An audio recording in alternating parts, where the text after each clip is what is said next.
It's budget season, and the Leesburg City Commission will be finalizing its budget in the coming months. Joining us now is Mayor Mike Pederson to talk about some of the highlights in the city's upcoming budget. Mike, thanks for joining us. Thank you, Katie. Nice to be here with you. So let's talk generally here about the budget process. How is that going, and when will it be finalized? Okay, we had 3 budget workshops in July. I can say they were actually some of the shorter budget meetings we've had, which is a compliment to our city manager for his strong recommendations. It appears the commission was pretty much in agreement on most of the items recommended. So we'll now go to formal approval of the budget in the City Commission meeting on September 23rd. Okay. And the City Commission will set a millage rate or a tax rate, which will dictate how much property owners will pay to the city. Have you set one yet? No, not yet. That will be formally approved on the 23rd. Right now, the millage rate is 4.0192. That was a slight rollback in last year's budget. We may leave it the same. We might do a very, very small rollback. But with all the projects we have going on, which we're going to discuss here, I believe the Commission is going to hold it constant at least one more year. Okay. So I understand there are a lot of projects in the budget, including some renovations for the City Marina. Yes. So the City Marina, the building we have there, facility, I guess, is just an old building. It's in bad shape. The staff is recommending that the building just be replaced. There's talk of a 1,000 square foot building or a 2,000. The difference being if we built a larger facility, it would probably give us room for like a small snack shop or something like that for the boaters. We're also considering expanding the wet slips. We do have a waiting list at the marina, so I think it would make sense. If the residents want more boat slips, I think we should be providing those. Yeah. The sports tourism is a big thing here in Leesburg. The city's Sleepy Hollow Sports Complex has played host to the NCAA Division I softball tournament for a few years now. What's planned for the Sleepy Hollow complex and Susan Street sports facilities?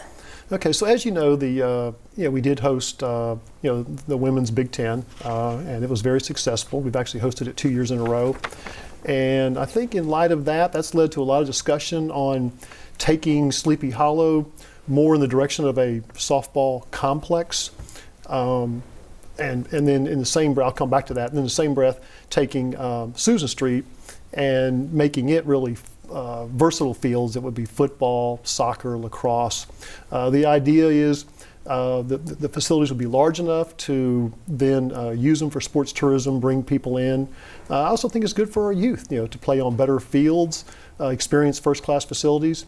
And I've even had parents tell me it would be easier to have, events at the same facility versus running their kids all over town. So there's a lot of good reasons to make Sleepy Hollow more of a softball complex, and Susan Street a versatile football, soccer, lacrosse. So the commission appears to be in agreement on that, and that'll be great for our city. Mm-hmm. Now there was just some work done on the Pat Thomas Stadium. Are there any more plans for that?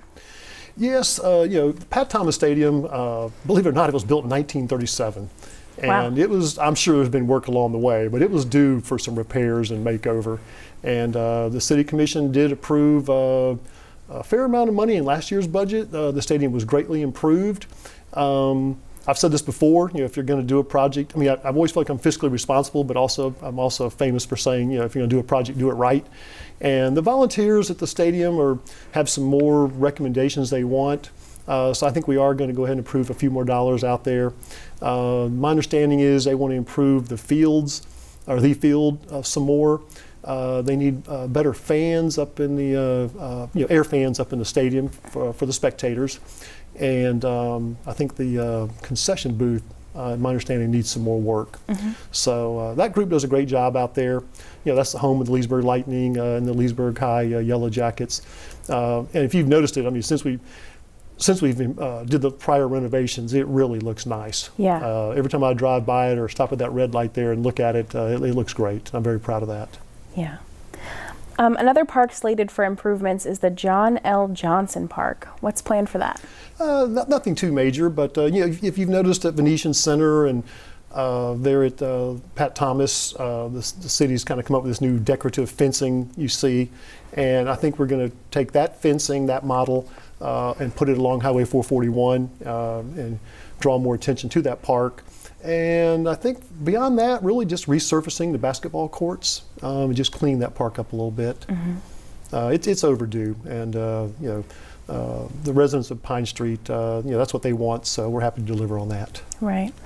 And you mentioned Pine Street. There's been a lot of work on the Pine Street revitalization project. What are the next steps for that? So the City Commission did approve the design proposal probably a few months ago.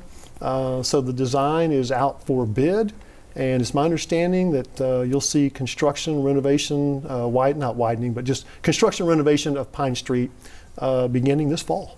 Wow. So that's great. Yeah. Yeah.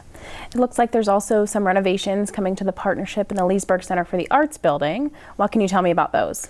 Okay, so there was some discussion of knocking that building down. I mean, of course, we would find other homes for the partnership and the Center for the Arts. But that's a good location for those two groups. The building seems to work well for them, so it was kind of hard for me to justify knocking it down. So I believe the consensus is to keep the building in place versus knocking it down for more parking. And it needs, I think, about $250,000. Once again, just to do it right. I think there's roof leaks, AC problems. But we've been just putting Band-Aids on that building for the last 5 years, and it's just time to go ahead and, those two organizations deserve a nice building. So I believe that the Commission appears to be in agreement on that as well. Let's talk about growth for a moment. South Leesburg in particular is growing very rapidly, and the Commission will be considering some more developments in that area in the coming months. Plus the Villages is growing down there. I understand there's a sewer project to accommodate that growth.